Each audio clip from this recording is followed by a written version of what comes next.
दोस्तों, कहानी की शुरुआत होती है एक रेलवे स्टेशन से, जहां एक तेज रोशनी पड़ते ही एक आदमी जिसका नाम प्रॉट था वो अचानक से यहाँ पे आ जाता है। जो काला चश्मा पहनकर सबको अजीब निगाहों से देखने लगता है, मानो इस दुनिया में फर्स्ट टाइम आया हो। तभी एक चोर एक ओल्ड लेडी का पर्स छीनकर उसे धक्का देकर यहाँ से जाने लगता है और प्रॉट इसकी हेल्प करने के लिए जैसे ही ओल्ड लेडी के पास जाता है, तुरंत पुलिस इसे चोर समझकर अरेस्ट कर लेती है। पर ओल्ड लेडी और एक भिखारी पुलिस को बताते हैं कि ये चोर नहीं है। प्रॉट का अजीब बिहेवियर देखकर पुलिस इससे कई सवाल जवाब करती है और प्रॉट बताता है कि मैं लेरा नाम के तारामंडल से आया हूँ, जिसकी पृथ्वी से दूरी 1000 लाइट ईयर्स की है। ये सुनकर पुलिस हैरान रह जाती है और जब प्रॉट को चश्मा उतारने को कहती है तो प्रॉट ऐसा करने से मना कर देता है, क्योंकि उसकी आंखें पृथ्वी की तेज रोशनी बर्दाश्त नहीं कर सकती थी। प्रॉट के जवाब पुलिस को काफी अजीब लगते हैं, इसलिए ये उसे अरेस्ट करके पुलिस स्टेशन ले आती है और जब इन्वेस्टिगेशन की जाती है तो प्रॉट अपने प्लेनेट का नाम पैक्स बताता है। पुलिस प्रॉट को मानसिक रोगी समझकर मैनहट्टन के साइकेट्रिस्ट इंस्टीट्यूट में भेज देती है, जहां मार्क पॉवेल नाम का एक साइकेट्रिस्ट इस केस को हैंडल करता है और मार्क का जूनियर प्रॉट के दिमाग के टेस्ट वगैरह करने के बाद बताता है कि इसके दिमाग में कोई कमी नहीं है। हमने इसे हैवी डोजेस भी दिए, पर अफसोस उनका भी प्रॉट पर कोई असर नहीं हुआ है। इस मिस्टीरियस केस को देखकर अब मार्क खुद प्रॉट से मिलता है और प्रॉट इसे कहता है कि मैं लाइट की मदद से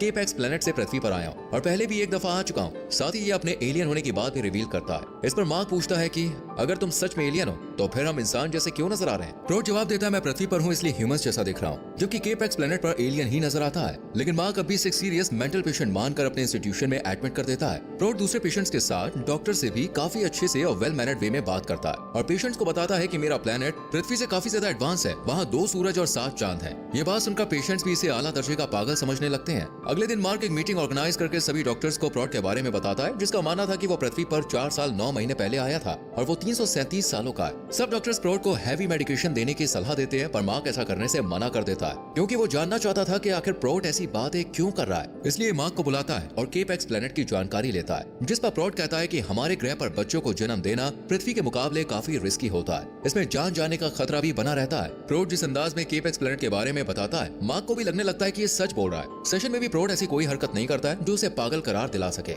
ये सब पेशेंट से अच्छे से बात करता है और फिर एक शांत लेडी के पास जाता है, जिसने आज तक किसी से भी बात नहीं की थी और ये सब एक फायर इंसिडेंट के बाद से इसके दिमाग में डेवलप हुआ था। यहीं पर एक और लेडी थी जो सच सवरकर सिर्फ अपने रूम में ही रहती थी, जो किसी को भी रूम में आने की परमिशन नहीं देती थी। प्रॉट रूम के बाहर जाकर इससे पूछता है कि तुम किसका और कब से वेट कर रही हो। इस पर यह लेडी कहती है कि मैं 11 सालों से किसी का इंतजार कर रही हूँ। प्रॉट की बातों से ये लेडी भी इसके साथ काफी घुल मिल जाती है। इधर मार्क को जानकारी मिलती है कि प्रॉट की बॉडी में ऐसा मैकेनिज्म है जिससे वो सूरज की अल्ट्रावायलेट किरणों को डिटेक्ट कर सकता है, लेकिन सूरज की रोशनी को बर्दाश्त कर पाना उसके लिए इम्पॉसिबल है। इसलिए वो काला चश्मा पहन कर रखता है और फिर से मार्क प्रॉट के साथ सेशन रखता है और कमरे की लाइट को डिम कर देता है, जिससे प्रॉट पहली बार चश्मा उतारकर मार्क से बात करते हुए बताता है कि हमारे प्लेनेट पर शादी जैसा कॉन्सेप्ट नहीं है, वहाँ सिर्फ बच्चे पैदा करने का रिवाज है और फिर उस बच्चे को हम सब मिलकर पालते हैं। ना तो केपेक्स प्लेनेट पर सरकार थी और ना ही रूल्स एंड रेगुलेशंस। ये सुनकर मार्क बहुत ही हैरानी से पूछता है कि अगर कोई क्राइम कर दे तो फिर उसे कौन सजा देगा और कैसे देगा। इस पर प्रॉट बताता है कि हमारे ग्रह पर सबको अच्छे बुरे की समझ है, इसलिए कोई भी लिमिट क्रॉस करके गलत काम नहीं करता है। प्रॉट आगे कहता है कि हमारा ग्रह तुम्हारी पृथ्वी जैसा बिल्कुल नहीं है, जहाँ लोग झूठ बोलते हैं और जिस क्राइम को कंट्रोल करने के लिए गवर्नमेंट बनाई गई है वो भी समटाइम्स जनता को धोखा देती है। प्रॉट की बातें मार्क को भी कश्मकश में डाल देती है, इसलिए अगले दिन मार्क स्टीव, जो कि इसका दोस्त था, उसके साथ प्रॉट का केस डिस्कस करता है, क्योंकि स्टीव एक एस्ट्रोनॉमर था। स्टीव एस्ट्रोलॉजी और साइंस से जुड़े टोगेस्ट और एडवांस क्वेश्चंस देते हुए कहता है कि अगर प्रॉट सच में मेंटल है और एलियन बनने का नाटक कर रहा है तो ये इन सवालों को सॉल्व नहीं कर पाएगा। अगले दिन मार्क होई नाम के एक पेशेंट के पास आता है, जो ना तो मेडिसिन ले रहा था और ना ही खिड़की से दूर जा रहा था। मार्क जब इसकी वजह पूछता है तो होवी कहता है कि मैं यहाँ ब्लू बर्ड को ढूंढ रहा हूँ, जो खुशी का सिंबल है। प्रॉट ने कहा है कि अगर मैंने उसके बताए गए 3 काम कर लिए तो मैं एकदम ठीक हो जाऊंगा। ये सुनकर मार्क को बहुत गुस्सा आता है, क्योंकि उसे लग रहा था कि प्रॉट खुद तो पागल है ही, साथ ही दूसरे पेशेंट्स को भी पागल बना रहा है। और जब ये विंडो से नीचे झांक कर देखता है तो प्रॉट मास्क वाले पेशेंट को समझा रहा होता है कि तुम्हें मास्क हटा देना चाहिए। दरअसल उसे लगता है कि अगर उसने मास्क हटा दिया तो जर्म्स बैक्टीरिया इसे मार देंगे। इतने में मार्क यहाँ पे आके मास्क वाले पेशेंट को यहाँ से भेजकर प्रॉट से कहता है कि तुम शायद भूल गए हो कि तुम डॉक्टर नहीं बल्कि पेशेंट हो, इसलिए दूसरों का इलाज मत करो, क्योंकि इनके इलाज के लिए मैं मौजूद हूँ। ये सुनकर प्रॉट कहता है कि अगर वाकई में तुम एक काबिल डॉक्टर हो तो आज तक कोई भी मरीज सही क्यों नहीं हुआ। प्रॉट की बात का मार्क के पास कोई जवाब नहीं होता और ये प्रॉट की एलियन वाली गलतफहमी दूर करने के लिए उससे स्टीव के दिए गए सवाल पूछने लगता है। प्रॉट इन सभी सवालों का जवाब बहुत ही शानदार तरीके से देता है और जब मार्क ये जवाब स्टीव को बताता है तो वो भी दंग रह जाता है, क्योंकि ये एकदम सही थे। स्टीव हैरानी से मार्क को बताता है कि इन सवालों के जवाब इस दुनिया में सिर्फ 3 से 4 ही लोग दे सकते हैं। हमें प्रॉट जैसे ब्रिलियंट इंसान के साथ एक मीटिंग रखनी चाहिए ताकि हम कुछ अहम जानकारी जान सके। स्टीव की बात से मार्क को भी यकीन हो जाता है कि प्रॉट में कुछ तो खास बात बात है जो उसे इंसानों से अलग बनाती है। इसलिए कुछ साइकेट्रिस्ट प्रोट के साथ एक मीटिंग रखते हैं और जब प्रोट से लाइट ट्रेवल के बारे में पूछते हैं, जिस पर प्रोट कहता है कि तुम इंसान अभी इतने एडवांस नहीं बने कि तुम लाइट ट्रेवल को समझ सको। ये सुनकर अब सब लोग उसे केपेक्स प्लैनेट के बारे में सवाल करते हैं और प्रोट कुछ ही मिनट में अपने तारामंडल का एक चित्र तैयार कर देता है और साथ ही अनसॉल्व्ड इक्वेशन को भी सॉल्व करके दिखाता है, जिसे देखकर हर कोई दंग रह जाता है। और ये साइंटिस्ट डॉक्टर्स इससे पूछने लगते हैं कि तुम्हें ये सब कैसे पता। इस पर प्रोट कहता है कि जिस तरह आप लोग पृथ्वी की नॉलेज रखते हो उसी तरह हमारे ग्रह पर भी सब केपेक्स के बारे में जानते हैं। माँ को अभी यही लगता है कि प्रोट के हाई आईक्यू लेवल की वजह से वो ये सब जान पाया है, ना कि वो कोई एलियन है। नेक्स्ट डे होवी विंडो से बाहर देख ही रहा होता है कि तभी इसे ब्लू बर्ड नजर आ जाती है, जिसे देखकर होवी की खुशी का ठिकाना नहीं रहता और ये बाकी पेशेंट्स को भी बुलाने लगता है। और आज पहली बार रूम में कैद लेडी भी बाहर निकल आती है, जो कि किसी चमत्कार से कम नहीं था। माँ को भी अपनी आंखों पे यकीन नहीं होता,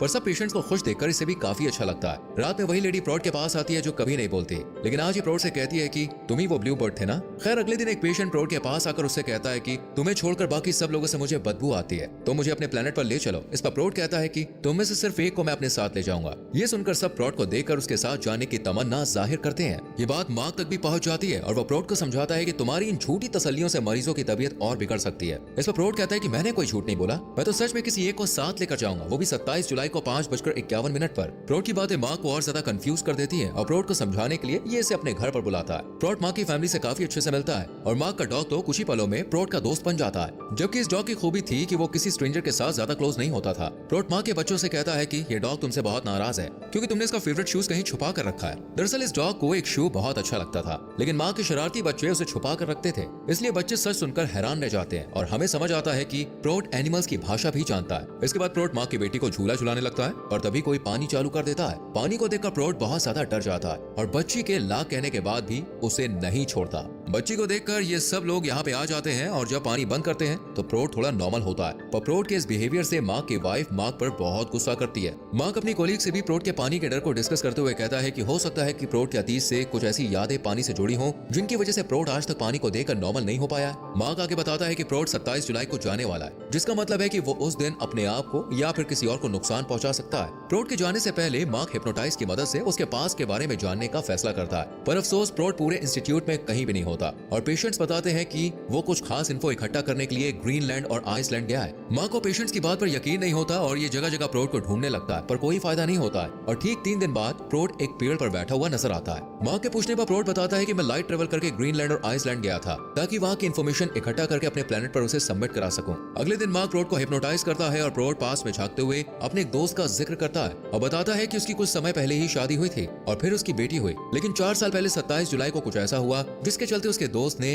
अपनी जान देने की कोशिश की और उसे बचाने के लिए प्रोट धरती पर आया था। इतना बताने के बाद प्रोट होश में आ जाता है। अगले दिन मास्क वाला पेशेंट अपने मौत के डर को दूर कर मास्क उतार देता है और मार्क इसे ठीक देखकर बहुत शॉक्ड होता है। इसके बाद मार्क फिर से प्रोट को हिप्नोटाइज कर दोस्त के बारे में जानने की कोशिश करता है और उसे पता चलता है कि प्रोट के फ्रेंड ने पानी में डूबकर खुद को मारने की कोशिश की थी। इसके आगे प्रोट कुछ नहीं बताता और मार्क के जिद करने पर इस पर अटैक कर देता है और प्रोट को गार्ड्स आकर तुरंत यहाँ से ले जाते हैं। इसके बाद मार्क प्रोट के दोस्त के बारे में जैसे तैसे करके इन्फॉर्मेशन निकालता है और प्रोट की पॉकेट से गिरी पेंसिल पर लिखे गए वर्ड को फॉलो करते हुए उस लोकेशन पर आ जाता है जहाँ उसका दोस्त रहता था। पूछताछ करने पर पता चलता है कि दोस्त का नाम रॉबर्ट था। आगे की जानकारी हासिल करने के लिए मार्क यहाँ के पुलिस स्टेशन जाकर रॉबर्ट की डिटेल्स निकलवाता है और जानकारी मिलती है कि रॉबर्ट की वाइफ और बेटी को किसी ने मार दिया था और इसी गम में पहले रॉबर्ट ने उस किलर को मारा और फिर 27 जुलाई को रॉबर्ट ने अपनी जान देने की कोशिश की। इसके बाद पुलिस ऑफिसर के साथ मार्क रॉबर्ट के घर आता है जहाँ इसे एक झूला नजर आता है और फिर इसे वो मोमेंट याद आता है जब प्रोट मार्क की बेटी को झूला झुला रहा था। ये देखकर मार्क को लगने लगता है कि प्रोट ही रॉबर्ट है जो अपनी सच्चाई को कबूल नहीं कर पा रहा है। दरअसल प्रोट एक एलियन ही था जो रॉबर्ट की जान बचाने के लिए पृथ्वी पर आया